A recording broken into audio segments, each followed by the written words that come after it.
Hi, third grade. Welcome back. I hope you guys all were able to create kind of this tinfoil um, starry night so far and had an okay time finding different materials that would work best for you for carving in and adding color. This week we are going to continue to add a little bit more color and work on finishing it up. So the first step of this um, part today or this week is just continuing to add more colors. So again, if you have Sharpies, I found that works best. Regular markers do work okay, just you want to be careful to let them dry before touching it or else it would smudge. You can make lines thicker or thinner depending on what your preference is. Um, and then I just want to remind you guys that the whole focus of this project is to create movement. So that's why we're kind of recreating this windy, curly night sky. Okay. And so I'm just going to fast forward this because it's just me kind of adding in different blues, um, yellows, oranges, and I will say you do not need to stick to the color scheme of Vincent van Gogh Starry Night. I know I did in mine, but if you guys want to do pinks, greens, reds, I'll let you be as creative with it as you want with your color choices, okay? So it doesn't need to be exactly like mine or the picture. You guys can have a little fun with it, okay? So after you have had time to fill in a bunch of your colors. And again, you didn't need to fill in all the little details. You could have some just left empty and just have it looked like it was carved in. We are going to start on our kind of like the foreground. And so in mine, I'm creating a city. And you guys, I guess I can give you a little bit of creative freedom with it. Maybe you create um, like a landscape or like the ocean with a palm tree. I'm trying to think of different examples, but basically what we're trying to do is create some sort of silhouette. If you don't know what a silhouette is, it's just kind of like a blacked out image. We are going to add a little bit of detail to ours.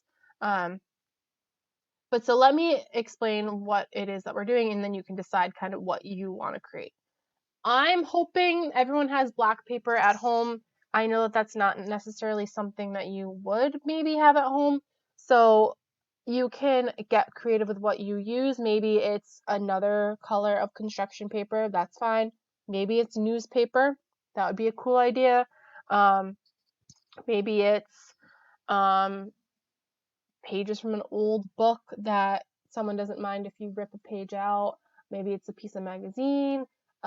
Maybe it is a regular piece of paper. I guess you guys can kind of be creative with what you choose. But so I'm choosing to do a city skyline, and that's what I want you to do. But again, if you want to come up with something else, go for it. I love to see how creative you guys are, and especially I've told you guys this pretty much all year that you guys have blown me away with all your different creative things with projects, and you always have ideas that I didn't even think of. Um, but anyways, as you can see, I started to draw out my city, and something that you want to make sure is that you're connecting all of your buildings. And I'm keeping it simple, just rectangles, squares, triangles. Um, I'm having some be overlap, so it starts a little bit behind and then kind of grows up and comes back down. Um, Even though there's an open space here, it's still connected down on this bottom area. So that's just something to remember, is that you want to make sure that it's connected um, all the way across.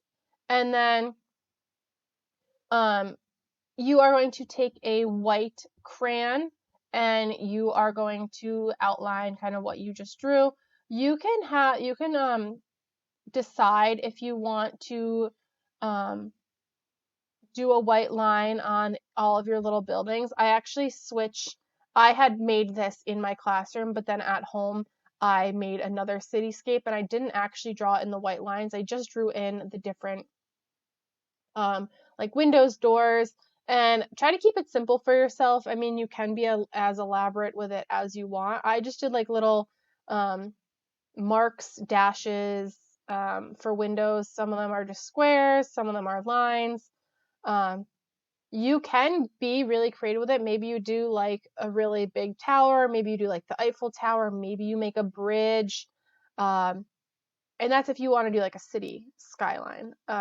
If you are choosing to do like a landscape, same thing. You should remember that you have a big area. It's all connected. So maybe you do the ocean waves kind of working its way over into like an island with a palm tree. Everything that you draw needs to be connected because you'll see in this next step we are going to cut it out and they're all going to be connected and it's going to be one big sheet of paper cut all the way across. So I'm just going and cutting across the tops of everything. So I'm not actually cutting out each individual little building. I'm just kind of working my scissors around the top of it. And I'm just going to fast forward this because it's just cutting and then hopefully you'll be able to see once it's all cut out what I'm talking about. So you can see here, it's all one big city. The buildings are all connected. I only cut along the very top of everything. I didn't cut out each individual little building. Okay. And like I said, this is the one that I did in my classroom. And so we're going to skip back over to the one that I was making at home. And so this is the one I made at home. And very similar. And we just need to attach it now. So if you have any type of glue at home, that would work fine. My paper was a little bit longer, so I just measured it and trimmed off the edge that was sticking out. But if you have like Elmer's glue, a glue stick, maybe even tape, maybe staples, just something to adhere it together. And you're just gluing it on. So you guys as third graders all know how to use glue properly, go along the edges, fill in the middle. Remember, place it down and then flip your paper over and then rub the back of it gently and be careful not to rip up any of the tinfoil that you have and just press really hard so it secures. And then once you feel like you've rubbed it enough, flip it over and you have your finished project that was focused on movement, more specifically Vincent Van Gogh's Starry Night with a little twist on it. I hope you guys had fun with this. This is a little bit different than what we've done so far with learning at home. Because this is the end of the project, make sure you take a picture and send it to me either to my email or post it on the Google Classroom assignment. And then next week we will start something new. All right. I will chat with you guys next week and yeah, have a good one. Bye.